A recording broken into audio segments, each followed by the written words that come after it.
Maybe big data has gotten too big.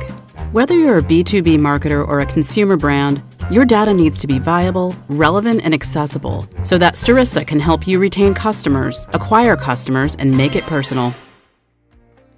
Welcome to the Marketing Stir podcast by Stirista, probably the most entertaining marketing podcast you're going to put in your ear. I'm Vin, the producer here at Stirista. The goal of this podcast is to chat with industry leaders and get their take on the current challenges of the market, and we'll have a little fun along the way. In today's episode, Renee Brown, the Chief Marketing Officer at iLending, discusses partnerships and a focus on digital advertising, and how both make a big difference for marketing. Vincent and Ajay both enjoy traveling for conferences. Give it a listen. Ladies and gentlemen, welcome to another episode of Stirista's The Marketing Stir. I am your happy host, Vincent Petrofessa, the Vice President of B2B Products and Partnerships here at Stirista. It is so great to talk to you all. It's been a while, it seems like. It's been a while since I've chatted with my co-host. We'll get to him in a moment. He's been traveling a lot and he's missed a few episodes, and I was hurt. I was very hurt by it, and we'll get to him in a moment. But let's talk about Stirista just for 10 seconds. You know this is not advertiser-driven, this podcast. We just talk about Stirista for 10 seconds. We're a marketing technology company. We own our own business-to-business data, our own business-to-consumer data. We then help customers access that data to help them get new customers. We own our own DSP, our own ESP. It's a lot of acronyms, I know, but just email me and I will tell you more about that. Vincent@Stirista.com. That is how confident I am. I just gave you my email address. And boy, do you listeners use it for a variety of reasons. And mostly I appreciate you telling me how great we are. That's nice. You also have guest suggestions. You also try to sell me a variety of things, but that's what I get for putting out my email address to all of our subscribers. But it's okay. I'm happy about it. I'm also happy to have my co-host back, ladies and gentlemen. He was supposed to be here in New York City this week, and he had to move it 1 week, for which I'm not going to be here. So yeah, that was the first strike. And then he was traveling, so I had to go solo on one of the podcasts. And then I brought in our very own Brian Gold on one of the podcasts. So, but it's good to have him back, ladies and gentlemen, live from San Antonio, Mr. Ajay Gupta. What's up, Ajay? Hey, Vincent. It has been a little while, so thanks for keeping the flagship product going while I've been traveling. Exactly. Yeah, you're doing a lot of traveling. We're back at conferences. You were at the Beat Retreat in Puerto Rico. By the time this airs, we would have already been at Ramp Up in San Francisco. What a great conference that was. I think it's hasn't happened yet, but according to you, but it's great. We love our friends there at Live Ramp and Ramp Up. It can't be any worse than the one right before COVID, a week before the whole national shutdown happened. So. That's right. That I think is the last time, maybe the last time I've been to Ramp Up myself that was in February, end of February, beginning of March of 2020. Yeah. And then they were like, we have 1/3 of our attendees coming. And everyone was like, that was the birth of like the people doing like the elbow greeting and the foot. I was like, why the foot? That's weird. Like at least it's, no one had open toe shoes on, so that's good. But yeah, people were doing the foot.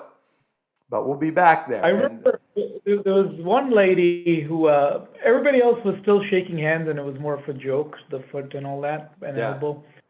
The lady refused to shake hands and I was like, wow, she's a real weird one. And then turned out she was on something. So. She was onto something. But no, it's been back, and a lot of people are going to be attending. And I will see you in San Francisco, so that will make up for you, abandoning me this week. But yeah, I'm abandoning you. You'll be in New York City, but I'm going to be in Mexico, so I'm not complaining. I'm going to come back with a nice tan. Yeah. I won't relax because I have 2 children, but again, it's still a vacation. It'll be fun. But it is great to have you. People often forget you're a sensitive guy. Yeah, I think I am, right? And people don't, I put off this big macho vibe when people meet me because no, that's not the case, you know. But yeah, of course I'm sensitive. Why not? It's good to be sensitive. But AJ, let me tell you, I am glad you're back, but I'm even gladder. Is that a word?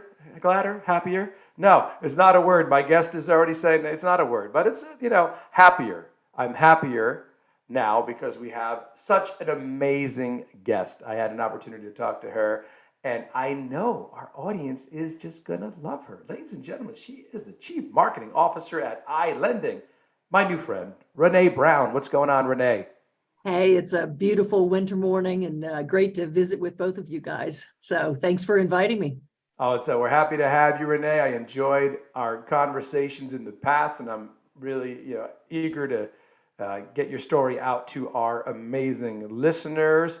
And yeah, thank you for telling me that gladder is not a word. It felt good. It felt good coming out. And then I was like, wait a minute, I don't know if that's a word, but hey, the sentiment was there. The sentiment was there. They add words to the dictionary every year, so might just be starting a trend. That's the ultimate honor, I think, is getting the word into the dictionary. But that's awesome. Renee, it is so great to hear from you. I love your story. And iLending is such a cool company. Tell our listeners, in your own words, about iLending. And of course, Chief Marketing Officer, but tell me some of your day-to-day that you're doing there. Absolutely. Well, thank you for the invitation. And iLending is an organization that works across the U.S. to save consumers money, which sounds like a really fun thing, and it actually is. We are in the auto refinance business. And so 40% of consumers don't know that you can refinance your car loan. And so our company has been around since 2006, one of the oldest in this area. And what we do in marketing every day is find consumers with high interest auto loans and reach out to them and ask if they'd like to save some money. And we have enjoyed saving consumers an average of $145 per month on their auto loan. And that adds up to real money. More than $2,000 a year is real money for consumers out there. I'm sure all of you can relate. Even in this high interest rate environment we're in, we are still saving consumers money every single day. I've been in financial services marketing for more than 25 years, and I have, through a lot of my career, worked with the affluent segment. In this role, we're working with consumers who have more challenged credit, subprime, mid-prime consumers. And it's a very interesting thing to actually reach out and help people in that situation, because there's a lot of skepticism. There are a lot of consumers that have been treated poorly by financial services companies. And to reach out and try to help them, you have to overcome skepticism because they don't trust financial services companies. And so anyway, our everyday is trying to find consumers who need to save on their auto loan and helping to make that happen. We have about 50 lenders across the country, and we can find rates that are really hard to find if you're just a consumer shopping around. So that's my job every day, is to find consumers to help, and that's kind of a neat thing. Yeah, no, I was very intrigued with the company and with you, and I'm glad you're sharing your story. And Renee, I love your background. It's financial services, it's healthcare, and marketing, right? You've been into the marketing role, and a question that our listeners love hearing about is how you got started in marketing. Was it a direct path, or like most people, it was something different? Tell us It about was it. something different. When I was 16 years old, I started in radio, and thought I was going to follow a journalism path. I do have a face for radio. And No. what I learned pretty quickly is journalism is a really tough road. Instead, I thought I would be a professor in college, so I went along that path. By the time I finished my master's, I was out of money and needed a job. So I exited with a master's in communication theory. And what that is, a lot of mediation and how to communicate both in business and personal situations. And I was hired by a small bank in Lake Charles, Louisiana, because I had mediation, and they had an agency that hated the CEO, but they were locked in a contract, and they really needed a mediator more than a marketer. And that's how I landed in marketing. So there you go. I'm a communications major that that wound up in marketing, and I've been in marketing ever since, and with a lot of different banks and financial institutions.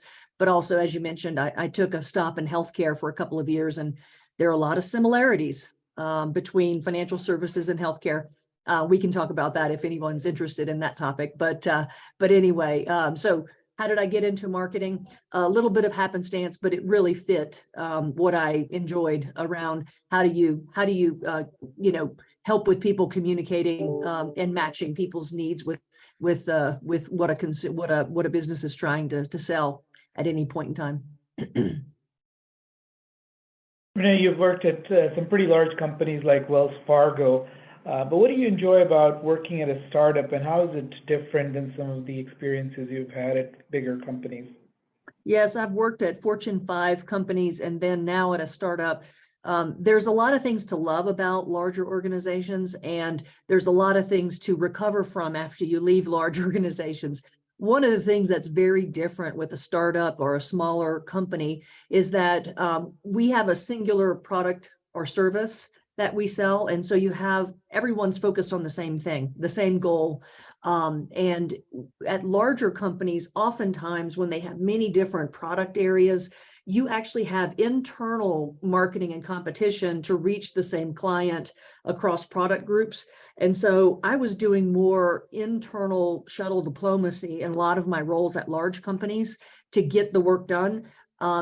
Today, that isn't needed at a smaller company when you're all focused on one goal, not many different goals and many different audiences. It just makes things a lot more simple. Also, smaller companies don't have the politics that large organizations have. Again, you're fighting for resources at larger organizations, so politics get much more at play, and it takes a lot of your energy. And so I love my energy really focusing on how do we beat the competition, how do we help consumers, how do we get smarter and faster, and not that internal kind of stuff. So those are a couple of differences, and it's really been great to be at a smaller company. It's back to doing marketing and less of some of the other diplomacy you have at large companies. Great. And you've been in the financial services in particular for a long time. So, and you've seen kind of digital has evolved. Can you talk to us a little bit about how that's affected the financial services industry and what's changed? Well, yes, I predate email in my career, so there you go, stating my age. I remember a time when there were inter-office memos and not emails. And so, yes, digital has taken over not only how financial services companies help consumers, but how consumers take in information, and it's changed expectations. And so when I think of things early in my career, I will say direct mail was huge as I started. So being on press checks and doing all the QC of direct mail was early in my career. And honestly, that is back now. Direct mail is one of the best channels that we have in my business today, because we can extend firm offers that are very personalized, and people's mailboxes are not as full as they once were. And so you have less competition in the mailbox. So that's one example of where what's old is new again in marketing.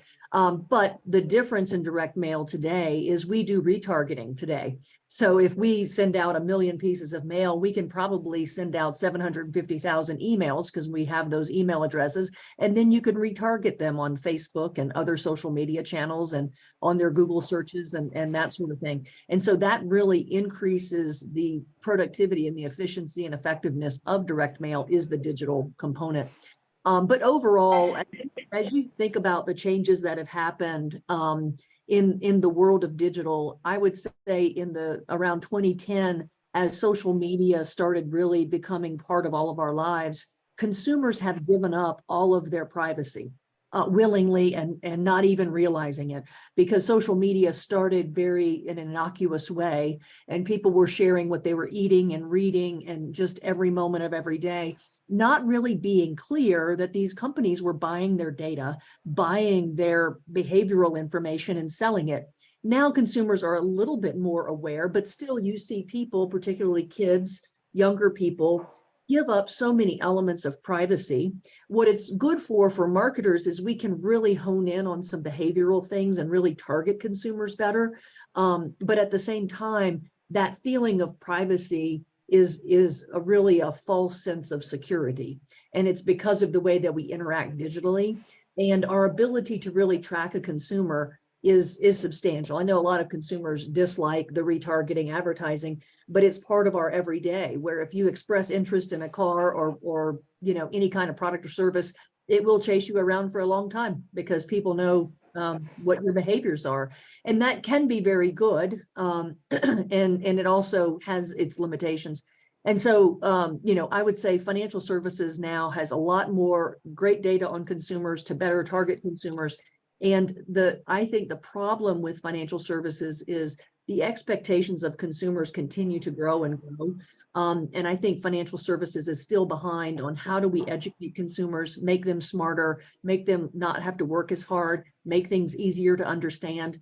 So I think all areas of financial services still have we have a lot of work to do to improve. So those are just some of my thoughts. Probably any one of those areas we can spend 30 minutes talking about. Yeah, no, I love the insight, and you and I have a few things in common where communications, right, and kind of find myself in marketing now. I think it's like a nice transition in listening to you talk, and then you're right. It's like the direct mail. What's old is new again in a lot of ways. I was just at an event where they were this consulting group was kind of talking about 2023, and you're right. It's that direct mail. A lot of people were home, right? Those business executives were not in the office. So how do you still reach them, for example? That's one way. So I love hearing that. The QR code too. Remember that, Renee? Like the QR code about 7 years ago, people were like, I'm not scanning this. I don't know what's going to happen. Yeah. And now you got everyone using the QR code. You can thank COVID for that. Yeah. The restaurants using, so every consumer knows how to use a QR code now. Yeah. I thought QR codes were dead. They're not. So. I thought so too. And now if you looked at some of the Super Bowl commercials, everyone had a QR code. Almost everyone had a QR code. It's interesting to see. But let's get back to some of the, it is a marketing podcast. Let's talk about that marketing, right? You're utilizing direct mail. What are some other channels that you're using to market to this audience? And this audience is really, like you said, people who are in the market, who already have a car. Maybe they already have a loan on it. Maybe they've owned the car for a few years. Talk to us a little bit about that. Yeah, so our marketing mix, of course, I mentioned direct mail. We focus on partnerships a whole lot. So we partner with large aggregator organizations who have web presences such as a lending tree, as an example, where consumers are out researching on financial matters, and our ability to find out that they have a vehicle and information on them, and then be able, if they express interest in a refinance, be able to reach out to them and help them out. We have more than 70 partners. And so that's a big part of what my team does. How do we partner with people in the automotive industry and the financial industry, other industries to find these consumers? The other space, of course, is digital advertising, social, as well as pay-per-click, and that space is a huge focus for us.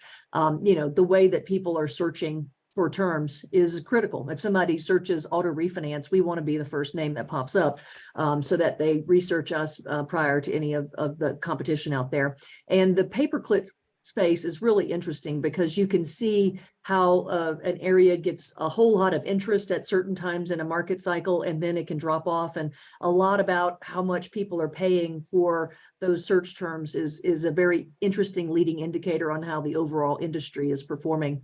So my team does really performance marketing. All of our loan consultants, every time the phone rings, it's because of something we've done in marketing. And so that's another, a little bit of a difference being at a smaller company. I sit with our loan consultants. If they're having a good day, I know it. And if they're having a slow day, I also know it. So I get immediate feedback. Whereas at larger companies, sometimes you don't get feedback that quickly. And that's a good thing for our marketing team, because if things are slow, we can start adjusting what we're doing from a marketing standpoint. And that's pretty fun. So that's a little bit about what we're up to every day, is really having the phones ring. And I'd like to say one other thing. when you think about consumers, there are consumers who have gotten in financial trouble, and we're seeing that more and more now as this economic cycle continues to be very, very odd. But some consumers actually go to payday lenders and they put their car up in a situation like that. And we've seen consumers with 155% interest rate on their car. And being with a larger financial institution, being a predatory lender, you hear that term and I'm like, oh, there are a lot of those out there. And so it was a big eye opener for me. And those are some of the consumers we can help the most to get out of those crazy loans. And those loans are happening every day. So anyway, just something for you to be aware of. No, that's interesting. And you've heard it here first, folks. It's a problem out there. For me, I was a little naive to it because I don't own a car. I live in Manhattan and I haven't owned a car in about 11 years, 12 years. And I also didn't think, I was like, oh, wait, interest rates are high on homes, but that also on home loans that I didn't connect the correlation through auto loans. So talk to us about how you've navigated that, Renee, in these last few years. Is it helped your business, or meaning in the sense that you could help people more because of that? Well, it's actually narrowed our focus. We're really focusing on subprime consumers now that have interest rates above 10%. We can still help them. Back before interest rates were rising, we could help somebody with a 7% or a 5% get down to a 2. Well, the opening rate is around 5% now. So it's narrowed our audience. But what I would say is right now, what's happening with rates being so high, every day somebody's buying a car, and right now they're getting very high rates. So in 9 months, we'll be able to help them refinance as rates come back down.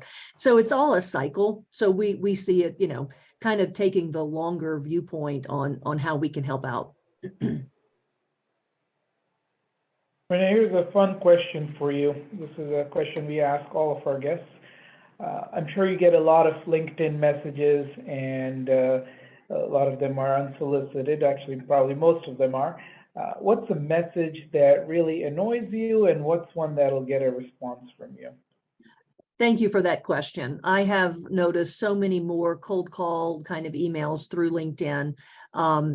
I don't respond if it's just a vendor that doesn't have a connection to somebody in my network or some other understanding of the business. So what I look for and what I would respond to is if somebody's taken the time to find a connection in my network and have them do an introduction. If a friend in my network introduces someone, I will have a meeting, even if I don't need the product, service, whatnot. But if it's a cold, intro that doesn't have any relevance, I will not respond to it. And I've seen some really creative ones recently where they'll pick up that I worked in volunteer time here or there, or the college I graduated from. And those will get my attention. But even now, you kind of wonder if ChatGPT is writing some of those, It probably, Yeah. Is it really somebody taking the time, or is it some kind of AI actually, helping these folks? Yeah, I appreciate if somebody does a warm connection as opposed to what we see so often out there. Yeah, our Slack channel is being flooded by Chat GPT stuff, and some of our data and engineering guys find it really funny, and sometimes I can't tell when they have typed it themselves. So yes, it's real, and there's a lot of positives to that AI technology, but also some downsides. So you've talked about kind of having worked in the financial industry in a long time. What's been a favorite campaign of yours that you've really enjoyed working on? And I'm sure there's so many to pick from. Yes. I some of the ones I've enjoyed the most have been the hardest, and those I mentioned earlier are around financial education. We don't educate our children about anything in financial services.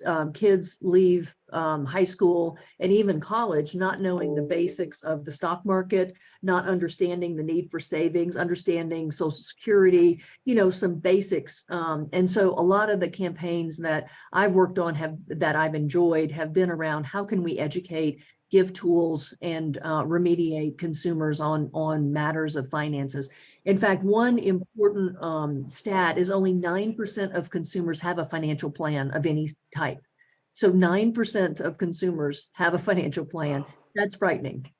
Even if it's on just scribbled out on a napkin, people need to have a financial plan. And so the work I've done in that space through the years has been some of the ones that have made me feel like I'm making a difference, even if we only touch, 1,000 consumers. Just knowing those 1,000 people will be more prepared for the next downturn or for the next opportunity ahead of them is awesome.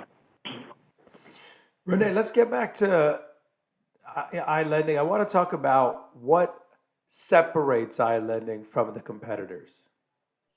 Yeah, I would say a couple of things. Our loan consultants are trained and often are poached from some of our competitors because of the training. And so we really they really understand the automotive space and understand the best way to hang a loan with the right lender. And so our people is our number one differentiator, is one thing I would say. But the other thing is the ratings we get from consumers, we have like a 4.8 out of 5-star rating. And so what that takes is knowing, how to serve a customer, how to make sure that what we're doing is in their best interest at all times. Again, we have to fight disbelief. Are you really trying to help us save money, or what's the catch? And so a lot of what our loan consultants have to do every day is make sure the consumers know, why we do what we do and how we can help them. So it's really our people and our service are the differentiator. And, we touched upon it, but it's unique in the sense, there's obviously other areas that you focused on, but a lot of your career, the financial services, the marketing, what kind of drew you to that? Well, as I got into marketing and started to learn more about the balance, threading a needle is always an interesting thing. It's like a puzzle, I find, because if you have the broader view of marketing, some marketers are all about promotion. I really like looking at the full scope of product, pricing, promotion, and the distribution or place, those 4 Ps. And that puzzle is one of the hardest to really solve, particularly at larger organizations. Sometimes larger companies have money to launch a product, but they're trying to find a problem to solve, like the product isn't really solving a consumer challenge. And so that makes marketing really hard. So trying to help make the product and pricing really fit a consumer need and then being able to promote it successfully has always been that sweet spot in the middle of those 4 things has kind of been my specialty and what I enjoy most. It's not easy because I have had situations where, like you've heard the term lipstick on a pig, the product just isn't sellable. And that's a challenge of marketing because good marketers will say, you don't need to spend a penny on this product. We need to get the product right before we try to market this thing.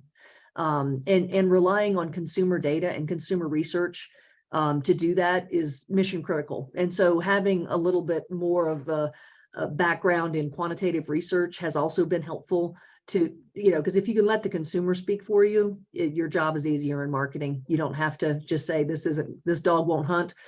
Instead, you could have the consumer say that. Sorry, I'm doing all my country colloquialisms for you guys. Well, no, I appreciate it. As I'm a city kid, so I'm like, this is great. I love these. Yeah. That's awesome. Yeah. And also just wanted to focus on, something that separates you, Renee, like the way you approach marketing in your career that's kind of been a game changer for you. Well, in addition to finding those win-win scenarios, I mean, I think you can work with any situation as long as you and the team you're working with are all pointed at the same goal. That's been one of the most important parts of my career, is finding out where the win-win is. But there are a lot of people, particularly, let's say, people in finance or even some CEOs, that think there is a magic to marketing. Like there's pixie dust, like somebody has this special something that no one knows about. It's a secret, it's a magic bullet. That doesn't exist. And so marketing is just a lot of hard work, and making sure you have the right portfolio of marketing tools in your arsenal to reach the right client at the right time with the right message.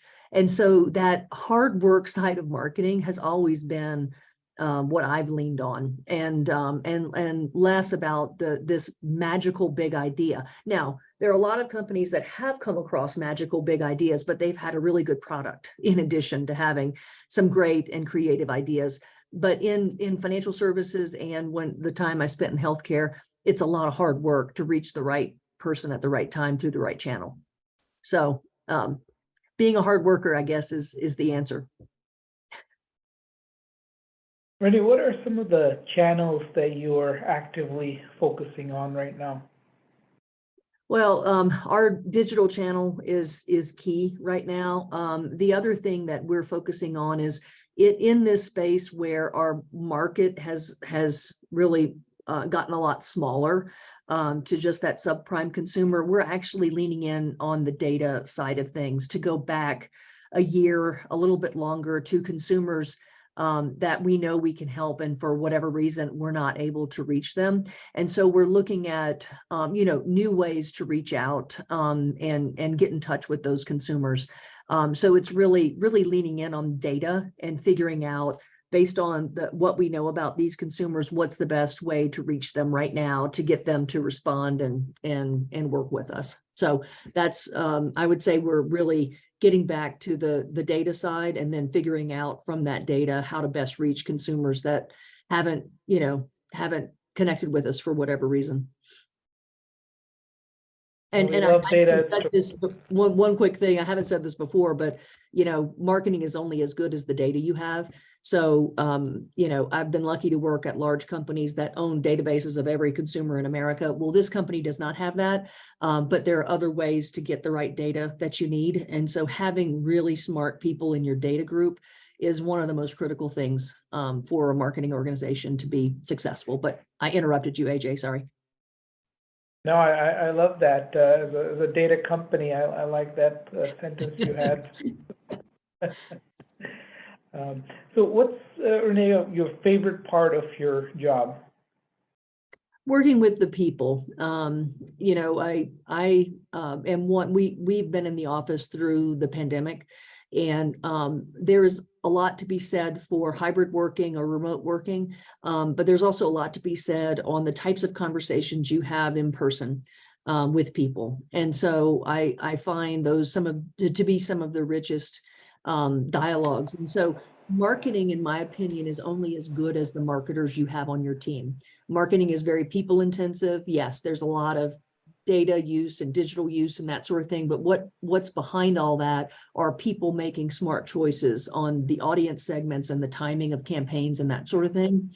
And so to be able to encourage and engage your marketing team to perform at their highest is one of my favorite things to do. And for example, right now we have a very young marketer on our team, and recently there was an opportunity for her to step into a broader role, and to see a young person just kind of bloom and take off and learn a whole new space and take it further than you even thought they could is one of the coolest things I get to do as a marketing leader. So it's working with the people and figuring out how to maximize each person's skill set to do what needs to be done to support the business. So that's always been my favorite, whether I've had teams of 200 or a team of 5.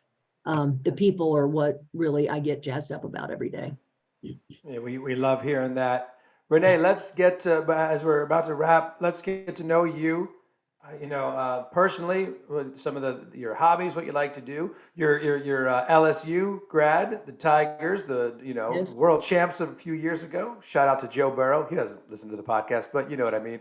And what brought you from going to school down there to the Colorado area? Tell us about what you like to do in your spare time as well. Yeah, absolutely. So yes, I am an LSU graduate. Go Tigers! And yes, Joe Burrow, love him. Hate they didn't make the Super Bowl, but that Super Bowl was a great game. So, so yes, so I spent 25 years in Louisiana, starting out, and that's my home state. And then I spent 25 years in North Carolina. Those were my years working with Wachovia and Wells Fargo.